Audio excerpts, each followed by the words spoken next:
नमस्कार दोस्तों, कैसे हैं आप लोग। उम्मीद करता हूँ अच्छे होंगे। तो आज हम लोग देखेंगे करंट अफेयर्स के सारे महत्वपूर्ण प्रश्न जो एग्जाम में बन सकते हैं और हर एक टॉपिक से करंट अफेयर्स के हर एक टॉपिक से हम लोग सभी प्रश्नों को क्लियर करेंगे। तो ये वीडियो जिसका एग्ज़ाम 28 तारीख को एसआई का एग्ज़ाम है उसके लिए बहुत इंपॉर्टेंट है। पूरा वीडियो आप लोग देख के जाइए, निश्चित ही एग्जाम में सफलता के लिए यह मदद करेगी। चलिए स्टार्ट करते हैं और देखते हैं आज का पहला प्रश्न है, भारत के 16वें महान्यायवादी कौन बने हैं। तो ये बने आर वेंकट रमनी। आंसर हो जाएगा ऑप्शन नंबर बी। इमेज में देख रहे हैं, ये है आर वेंकट रमनी। ये भारत के 16वें अटॉर्नी जनरल बने हैं। 16वें अटॉर्नी जनरल बने हैं कौन, आर वेंकट रमनी। वहीं बात करें तुषार मेहता, तो तुषार मेहता यह सॉलिसिटर जनरल ऑफ इंडिया है। सॉलिसिटर जनरल ऑफ इंडिया ये कौन है, तुषार मेहता जी हैं। वहीं बात करें प्रकाश श्रीवास्तव, तो न्यायमूर्ति प्रकाश श्रीवास्तव ये जो है राष्ट्रीय हरित न्यायाधिकरण के अध्यक्ष हैं। कौन, तो प्रकाश श्रीवास्तव। वहीं बात करें डी.वाई. चंद्रचूड़, तो हम लोग जानते हैं ये भारत के मुख्य न्यायाधीश हैं सर्वोच्च न्यायालय के, और ये 50वें नंबर के मुख्य न्यायाधीश हैं डी.वाई. चंद्रचूड़। तो चारों आप लोग याद रखिएगा। अगला, तो हम लोगों ने देखा वर्तमान में राज्यसभा के महासचिव प्रमोद चंद्र मोदी जी हैं। कौन है, प्रमोद चंद्र मोदी जी हैं। जगदीप धनखड़ ये 14वें नंबर के वर्तमान में उपराष्ट्रपति हैं। हरिवंश नारायण सिंह ये राज्यसभा के उपसभापति हैं। पीयूष गोयल जी यह नेता सत्ता पक्ष राज्यसभा से। वहीं उत्पल कुमार सिंह यह लोकसभा के महासचिव हैं। लोकसभा के महासचिव कौन है, उत्पल कुमार सिंह, जबकि राज्यसभा के प्रमोद चंद्र मोदी जी हैं। 27वें थल सेना अध्यक्ष कौन है, यानी थल सेना के जो 27वें अध्यक्ष हैं वह कौन है, तो वो है मनोज पांडे जी। आंसर हो जाएगा ऑप्शन नंबर सी। इमेज में देख रहे हैं, ये है मनोज पांडे जी और ये 27वें नंबर के थल सेना अध्यक्ष है। जबकि वी आर चौधरी की बात करें तो ये जो है वायुसेना अध्यक्ष है 27वें नंबर के वायुसेना अध्यक्ष है वी आर चौधरी। और आर हरि कुमार यह 25वें नंबर के नौसेना अध्यक्ष है। कौन, आर हरि कुमार। वहीं बात करें अनिल चौहान, लेफ्टिनेंट जनरल अनिल चौहान यह वर्तमान में CDS है, यानी चीफ ऑफ डिफेंस स्टाफ। कौन है, लेफ्टिनेंट जनरल अनिल चौहान। और वर्तमान में महानिदेशक सैन्य अभियान ये कौन है, तो मनोज कुमार कटियार। लेफ्टिनेंट जनरल मनोज कुमार कटियार ये वर्तमान में महानिदेशक है सैन्य विभाग के। पढ़ते हैं आगे। प्रश्न है, वर्तमान में रक्षा सचिव कौन है। तो कह रहा है वर्तमान में भारत के रक्षा सचिव कौन है, तो ये है गिरिधर अरमाने। आंसर हो जाएगा ऑप्शन नंबर डी। इमेज में देख रहे हैं, ये है वर्तमान में भारत के रक्षा सचिव गिरिधर अरमाने। तो आंसर हो जाएगा ऑप्शन नंबर डी। वहीं बात करें पीके मिश्रा यह वर्तमान में प्रधानमंत्री के प्रधान सचिव हैं। प्रधानमंत्री के प्रधान सचिव कौन है, पीके मिश्रा। विनय मोहन क्वात्रा यह वर्तमान में विदेश सचिव हैं। कौन, क्या है, विदेश सचिव हैं। अजय कुमार भल्ला ये तो बहुत बार एग्जाम में आता है, ये वर्तमान में गृह सचिव है। कौन है, गृह सचिव है। जबकि कैबिनेट सचिव वर्तमान में कौन है, तो राजीव गावा ये वर्तमान में कौन है, कैबिनेट सचिव है। कौन है, तो ये कैबिनेट सचिव है राजीव गावा। वहीं बात करें वर्तमान में वित्त सचिव कौन है, तो ये है टीवी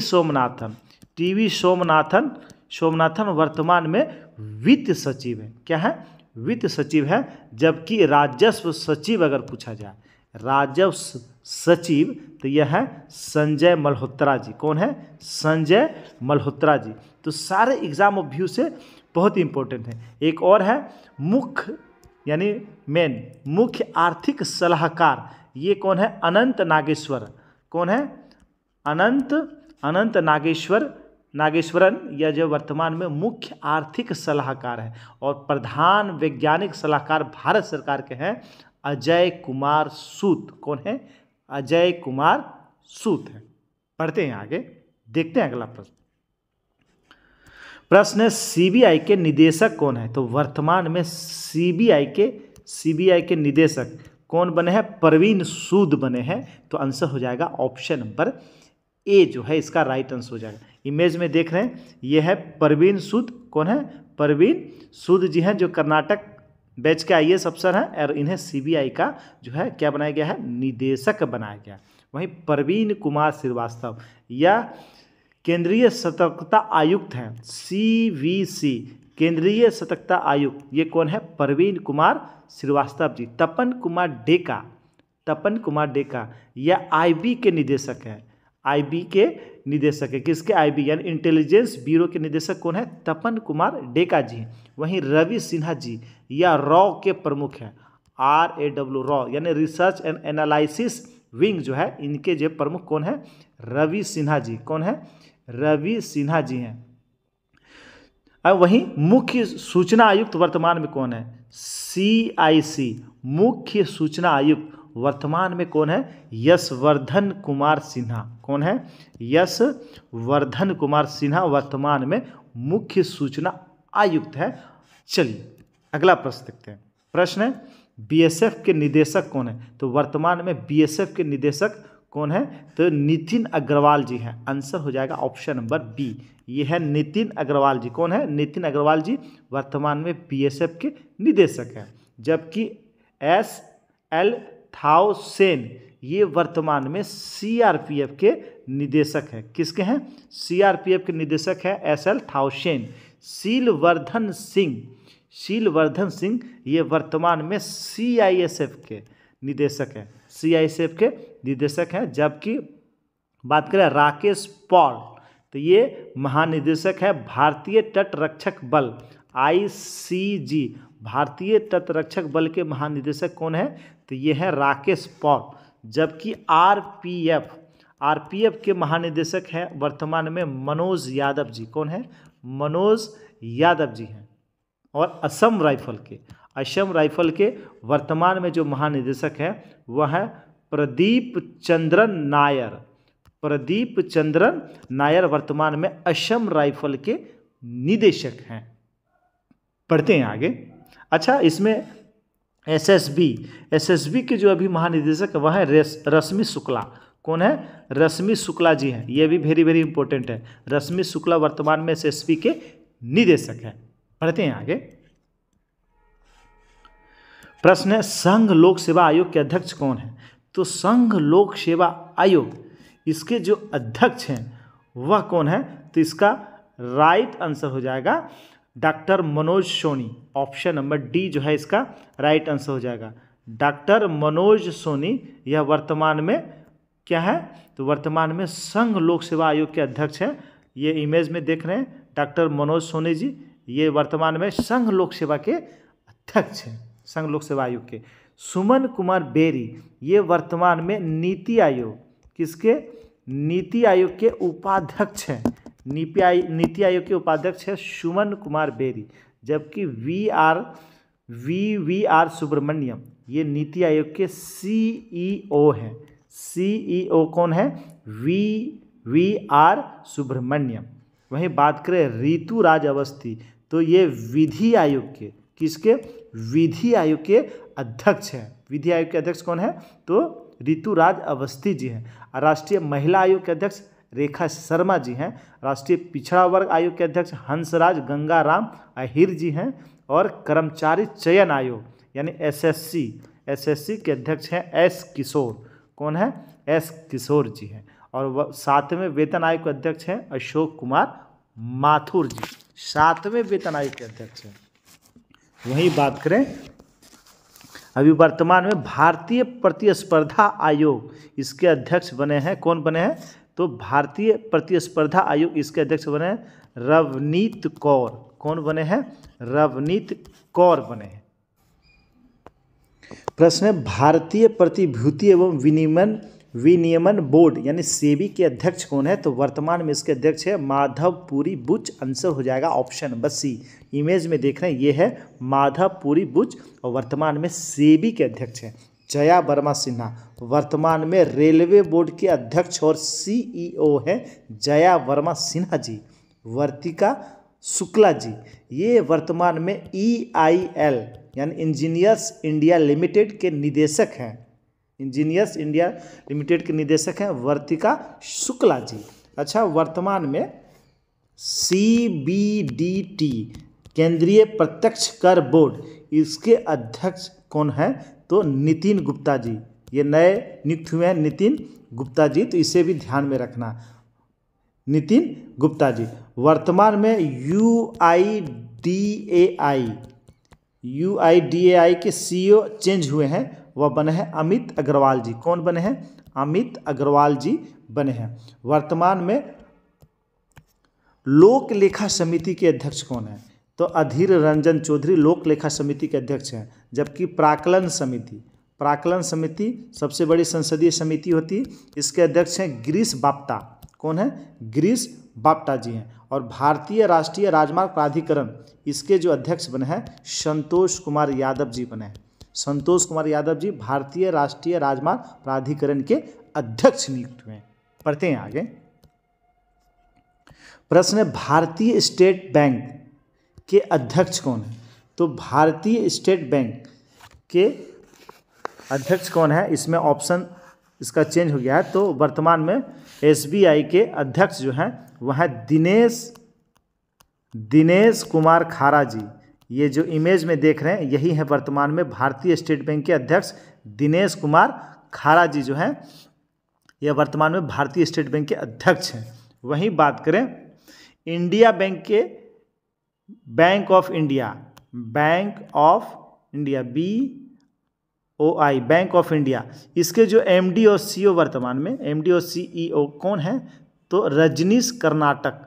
कौन है? रजनीश कर्नाटक जी हैं। वहीं बैंक ऑफ बड़ौदा इसके जो MD है वर्तमान में देवदत्त चंद वर्तमान में जो है बैंक ऑफ बड़ौदा के MD हैं। जबकि केनरा बैंक का MD कौन है? तो वह है के सत्यनारायण राजू केनरा बैंक के वर्तमान में MD हैं। और यूको बैंक का MD है अश्विनी कुमार। ये अभी नवनियुक्त हुए तो इसे ध्यान में रखिएगा। अश्विनी कुमार यह जो है यूको बैंक के MD नियुक्त हुए। किसके? यूको बैंक के। और स्टेट बैंक के CFO कामेश्वर राव कोदावती जी नियुक्त हुए हैं, इसे भी ध्यान में रखिएगा। अगला प्रश्न देखते हैं। प्रश्न है लद्दाख में सेना की पहली महिला अफसर कौन बनी है? तो लद्दाख में सेना की पहली महिला अफसर बनी है गीता राणा जी। आंसर हो जाएगा ऑप्शन नंबर बी। कौन बने हैं? गीता राणा जी बनी है। ये इमेज में देख रहे हैं यही है गीता राणा जी। ये जो है लद्दाख में सेना की पहली महिला अफसर बनी है। वहीं बात करें दीपिका मिश्रा, ये वीरता पदक प्राप्त करने वाली पहली महिला वायुसेना अधिकारी है। कौन? दीपिका मिश्रा जी। जबकि अलका मित्तल, कौन? अलका मित्तल ये ONGC की पहली महिला अध्यक्ष बनी इसलिए इम्पोर्टेंट है अलका मित्तल जी। हिना जायसवाल, तो बात करें हिना जायसवाल, ये वायुसेना क्या चीज़? वायुसेना की पहली महिला फ्लाइट इंजीनियर बनी है हिना जायसवाल जी, तो इसे भी आप लोग याद रखिएगा। वहीं मेघना अहलवात जी ये पहली महिला अध्यक्ष हैं भारतीय टेबल टेनिस संघ के। चलिए पढ़ते हैं आगे, देखते हैं अगला प्रश्न है आदित्य L1 किस रॉकेट से लॉन्च किया गया था? तो आदित्य L1 जो है सूर्य की अध्ययन के लिए लॉन्च किया गया था। और इसे कौन से रॉकेट से या प्रक्षेपण यान से लॉन्च किया गया था? जिसका आंसर हो जाएगा PSLV C-57। आंसर हो जाएगा ऑप्शन नंबर जो है ए, इसका राइट आंसर हो जाएगा। इस रॉकेट से आदित्य L1 को लॉन्च किया गया था। जबकि PSLV C-56 इससे जो है DS SAR ये जो मिशन है इसे लॉन्च किया गया था। PSLV C55 इससे जो है C55 नहीं, हाँ C55 इससे जो है टी लियोस 2 जो सैटेलाइट है उसे लॉन्च किया गया था। और LVM-3M4 ये बहुत इंपॉर्टेंट है क्योंकि इसी रॉकेट से चंद्रयान 3 को लॉन्च किया गया था। चंद्रयान 3 को लॉन्च किया गया था, तो इसे आप लोग ध्यान में रखेंगे। प्रश्न है बांग्लादेश के राष्ट्रपति कौन बने? तो वर्तमान में बांग्लादेश के राष्ट्रपति बने मोहम्मद शहाबुद्दीन चुप्पू। आंसर हो जाएगा ऑप्शन नंबर बी। ये जो इमेज में देख रहे हैं यही बांग्लादेश के वर्तमान में राष्ट्रपति हैं, मोहम्मद शहाबुद्दीन चिप्पू। इसाक हरगोज ये वर्तमान में इजराइल के, कहाँ, इजराइल के जो है राष्ट्रपति नियुक्त हुए हैं। ये चारों जो ऑप्शन में है ये चारों नवनियुक्त हुए हैं, इसलिए ऑप्शन में डाले गए हैं। तो इजराइल के वर्तमान में राष्ट्रपति बने हैं इसाक हरगोज जी। कौन? इसाक हरगोज जी। रामचंद्र पौडेल ये वर्तमान में नेपाल के राष्ट्रपति नियुक्त हुए हैं। कहाँ के? नेपाल के राष्ट्रपति नियुक्त हुए हैं। वे वांग थियोंग ये वर्तमान में वियतनाम के राष्ट्रपति नियुक्त हुए हैं। कौन? वे वान थियोंग। वहीं ब्रिटेन के जो अभी प्रिंस बने हैं, महाराजा, वो बने हैं प्रिंस चार्ल्स तृतीय। कौन बने हैं? प्रिंस चार्ल्स तृतीय बने हैं। वहीं इजराइल की अगर बात करें, ये हम लोगों ने देखा इजराइल, तो इजराइल के वर्तमान में प्रधानमंत्री हैं बेंजामिन नेतन्याहू, जबकि बांग्लादेश के शेख हसीना जी हैं। और नेपाल की बात करें तो पुष्पकमल दहल जी हैं। प्रश्न है भारत का पहला सौर शहर कौन बनेगा? तो भारत का पहला सोलर सिटी ये स्थापित हो रहा है, ये बनने जा रहा है सांची। आंसर हो जाएगा option number A. Madhya Pradesh का सांची जो है यह जो है भारत का पहला सौर शहर बनेगा। मोढेरा गुजरात का जो गांव है, तो ये भारत का पहला सौर ऊर्जा से संचालित गांव है। सौर ऊर्जा से संचालित गांव बना है पहला गुजरात का मोढेरा गांव, हैदराबाद। यहाँ जो है भारत का पहला गोल्ड ATM स्थापित किया गया है। कहाँ? हैदराबाद में भरतोल गांव। यह यूपी का एक गांव है जो हर घर RO जल वाला गांव बना। हर घर RO जल वाला गांव बना है यूपी का भरतोल गांव। अच्छा, पहला कृषि डाटा एक्सचेंज यह लॉन्च किया गया हैदराबाद के द्वारा। किसके द्वारा? हैदराबाद के द्वारा। पहला निर्माण नवाचार केंद्र यह केरल में, कहाँ? केरल में पहला निर्माण नवाचार केंद्र केरल में स्थापित किया गया है। चलिए, प्रश्न है ई अमृत ऐप किसके द्वारा लॉन्च किया गया है? तो यह नीति आयोग के द्वारा लॉन्च किया गया है ई अमृत ऐप। आंसर हो जाएगा ऑप्शन नंबर डी। ई अमृत ऐप नीति आयोग के द्वारा लॉन्च किया गया है और ये भारत में इलेक्ट्रॉनिक मोबिलिटी को बढ़ावा देने के लिए लॉन्च किया गया। कृषि मंत्रालय के द्वारा एक पोर्टल लॉन्च किया गया है वर्तमान में, साथी पोर्टल। याद रखिएगा, साथी पोर्टल। कौन सा पोर्टल? साथी पोर्टल। कृषि मंत्रालय बीज उत्पादन एवं बीज प्रमाणीकरण में चुनौतियों का समाधान करने के लिए कृषि मंत्रालय के द्वारा लॉन्च किया गया था। वहीं किसान PM ऐप यह भी कृषि मंत्रालय के द्वारा लॉन्च किया गया। गृह मंत्रालय की बात करें तो विरासत पोर्टल यह लॉन्च किया गया है गृह मंत्रालय के द्वारा। विरासत पोर्टल, इसमें जो है वेदों में निहित संदेशों को संप्रेषित करने के लिए यह जो है पोर्टल लॉन्च किया गया। भारतीय रिजर्व बैंक यानी RBI के द्वारा एक पोर्टल लॉन्च किया गया है, उद्गम पोर्टल। याद रखिएगा, उद्गम पोर्टल RBI के द्वारा। ये दावा न की गई राशि को ट्रैक करने के लिए लॉन्च किया गया है। वहीं एक CBSE के द्वारा एक पोर्टल लॉन्च किया गया है, परीक्षा संगम पोर्टल। वहीं निदान पोर्टल यह किसके द्वारा लॉन्च किया गया है? तो नारकोटिक्स कंट्रोल ब्यूरो के द्वारा लॉन्च किया गया है निदान पोर्टल। ई समाधान पोर्टल, तो यह UGC विश्वविद्यालय अनुदान आयोग इसके द्वारा लॉन्च किया गया है। UGC। श्वास ऐप तमिलनाडु सरकार, शैली ऐप केरल सरकार, किसके केरल सरकार के द्वारा लॉन्च किया और झरनी युवा पोर्टल झारखंड सरकार के द्वारा लॉन्च किया गया है। तो इसे भी आप लोग याद रखेंगे। एक एग्जाम में आया हुआ प्रश्न है सुस्वागतम पोर्टल यह किसके द्वारा लॉन्च किया गया है? तो सुप्रीम कोर्ट के द्वारा लॉन्च किया गया था सुस्वागतम पोर्टल। पढ़ते हैं आगे, देखते हैं अगला प्रश्न है भारत पेट्रोलियम के ब्रांड एम्बेसडर कौन बने हैं? तो वर्तमान में भारत पेट्रोलियम इसके ब्रांड एम्बेसडर कौन बनाए गए हैं? तो राहुल द्रविड़ जी बनाए गए हैं। आंसर हो जाएगा ऑप्शन नंबर डी। इमेज में देख रहे हैं, ये पूर्व भारतीय क्रिकेटर हैं राहुल द्रविड़ जी, वर्तमान में भारतीय क्रिकेट मेंस टीम के ये जो है कोच हैं। तो इन्हें जो है भारतीय पेट्रोलियम का ब्रांड एम्बेसडर बनाया गया। अनुष्का शर्मा, इन्हें फैशन ब्रांड डब्लू का ब्रांड एम्बेसडर बनाया गया। वहीं बात करें सचिन तेंदुलकर, तो चुनाव आयोग के राष्ट्रीय आइकॉन बने हैं सचिन तेंदुलकर जी। कौन बने हैं? सचिन तेंदुलकर जी। विराट कोहली की बात करें तो यह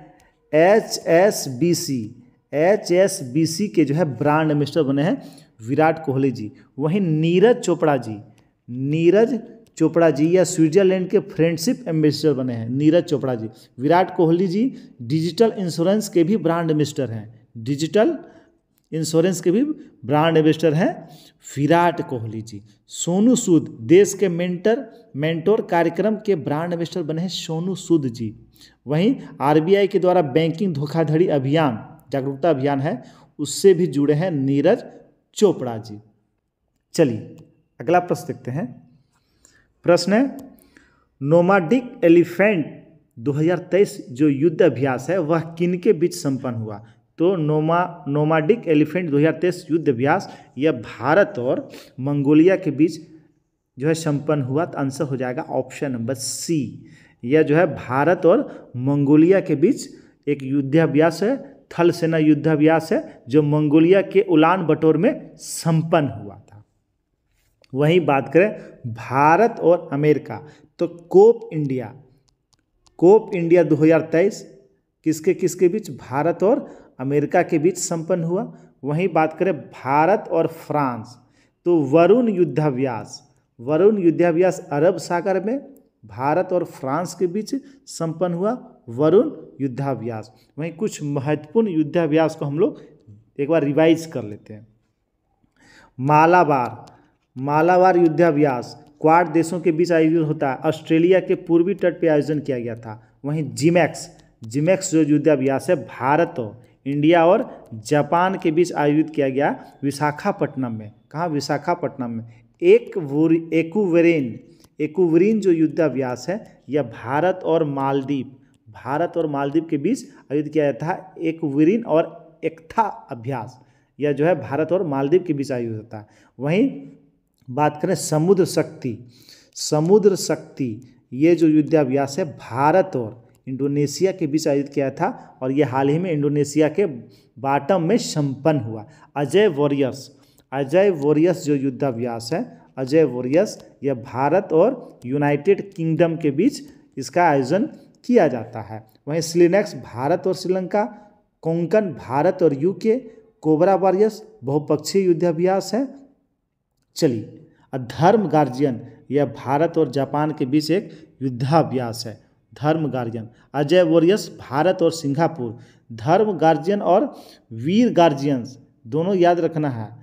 वीर गार्जियंस भारत और जापान के बीच आयोजित किया जाता है। चलिए अगला प्रश्न देखते हैं। प्रश्न मणिपुर हिंसा की जांच के लिए किसके नेतृत्व में एक आयोग का गठन किया गया है? तो मणिपुर हिंसा जो हुआ था उसकी जांच के लिए, मणिपुर हिंसा की जांच के लिए न्यायमूर्ति अजय लांबा पूर्व मुख्य न्यायाधीश हैं, इन्हीं के नेतृत्व में एक जो है आयोग का गठन किया गया। इमेज में देख रहे हैं यह है अजय लांबा जी और इन्हीं के नेतृत्व में जो है एक आयोग का गठन किया गया। वहीं मणिपुर जो हिंसा हुआ तो उसमें राहत एवं पुनर्वास कार्यों की निगरानी हेतु न्यायमूर्ति गीता मित्तल के अध्यक्षता में एक आयोग का गठन किया है। राहत और पुनर्वास कार्यों की निगरानी हेतु इसका गठन किया गया था गीता मित्तल की अध्यक्षता में। रामनाथ कोविंद जी, यह वन नेशन वन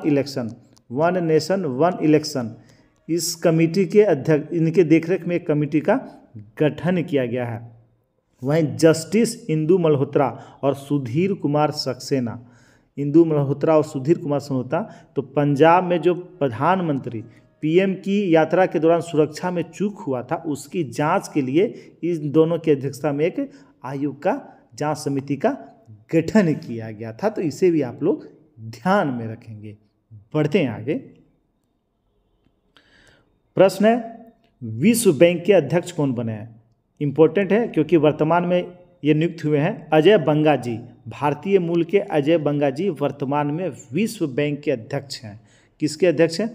विश्व बैंक के अध्यक्ष हैं। और विश्व बैंक स्थापना हम लोग जानते हैं कब हुआ था, तो 1945 में हुआ था। हेडक्वार्टर इसका कहाँ है? वाशिंगटन डीसी में है। वाशिंगटन डीसी में इसका हेडक्वार्टर है। एंटोनियो गुटेरेस, बात करें एंटोनियो गुटेरेस, तो ये जो है यूएनओ यानी संयुक्त राष्ट्र संघ यूएनओ के जो है अध्यक्ष हैं एंटोनियो गुटेरेस। और इसकी स्थापना यूएनओ 1945 ईस्वी में हुआ था। हेडक्वार्टर न्यूयॉर्क में है। कहाँ है? न्यूयॉर्क में। मत्सुको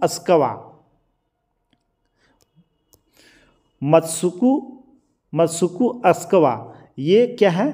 तो मत्सुको अस्कवा ये वर्तमान में जो है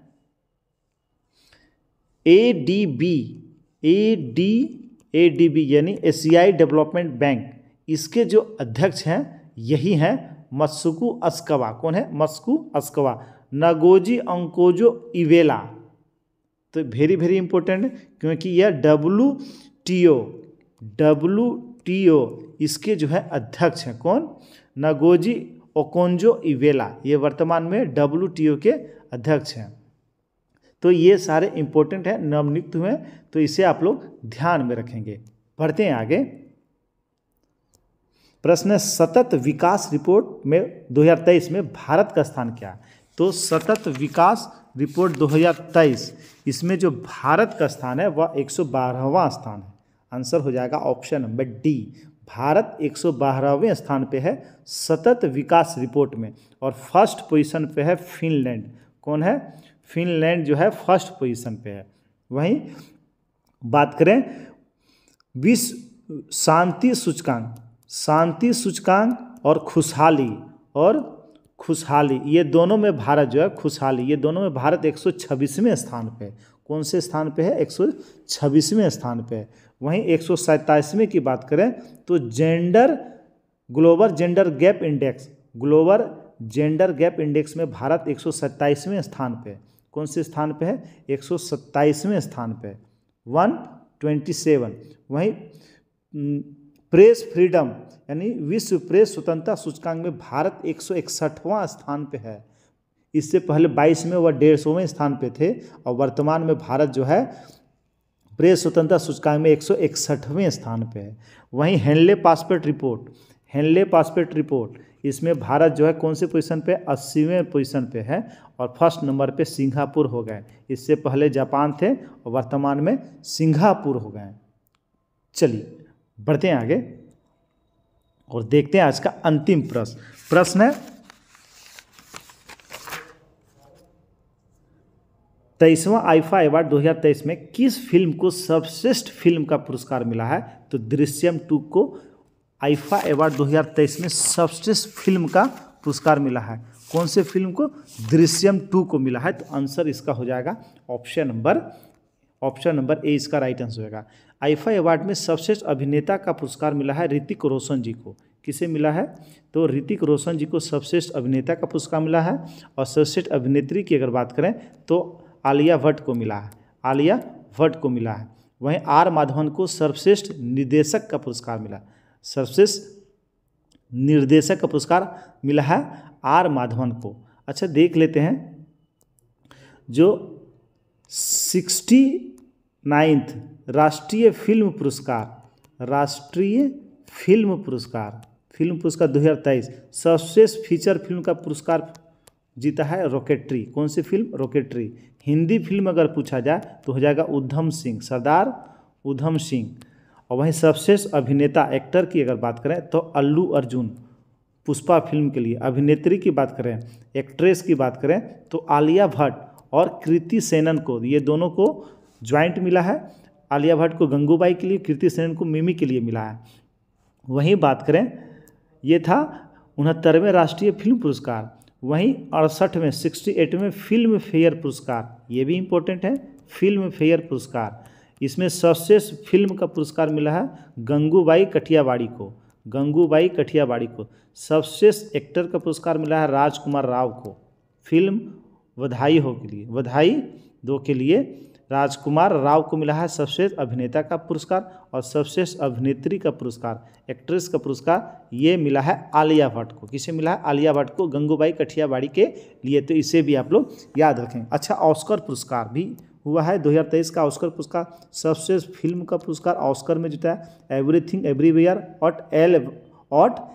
all at once, everything everywhere all at once, इस फिल्म को मिला है सर्वश्रेष्ठ फिल्म का पुरस्कार। सर्वश्रेष्ठ अभिनेता, ऑस्कर का सर्वश्रेष्ठ अभिनेता का पुरस्कार मिला है ब्रेंडन फ्रेजर को, अमेरिका। ये कौन से फिल्म के लिए? द वेल के लिए, द वेल के लिए मिला है ब्रेंडन फ्रेजर को। सर्वश्रेष्ठ अभिनेत्री का पुरस्कार मिला है मिशेल योह को, मिशेल योह, इन्हें सर्वश्रेष्ठ अभिनेत्री का पुरस्कार मिला है। तो इसे आप लोग ध्यान रखें। Best original song, Naatu Naatu जो आरआर फिल्म है भारत का, बेस्ट ओरिजिनल सॉन्ग का अवार्ड इन्होंने जीता है। तो ये भी इंपॉर्टेंट है, इसे भी आप लोग याद रखिएगा। दोस्तों, ये था करंट अफेयर्स के बहुत महत्वपूर्ण, इसमें लगभग सारे टॉपिक्स को हमने कवर किया है। तो पूरा वीडियो आप लोग देखिए, एग्ज़ाम के लिए बहुत ही महत्वपूर्ण है। अगर वीडियो वास्तव में अच्छा लगा हो तो लाइक कर देंगे और अपने अपने ग्रुप में शेयर कर देंगे। धन्यवाद दोस्तों।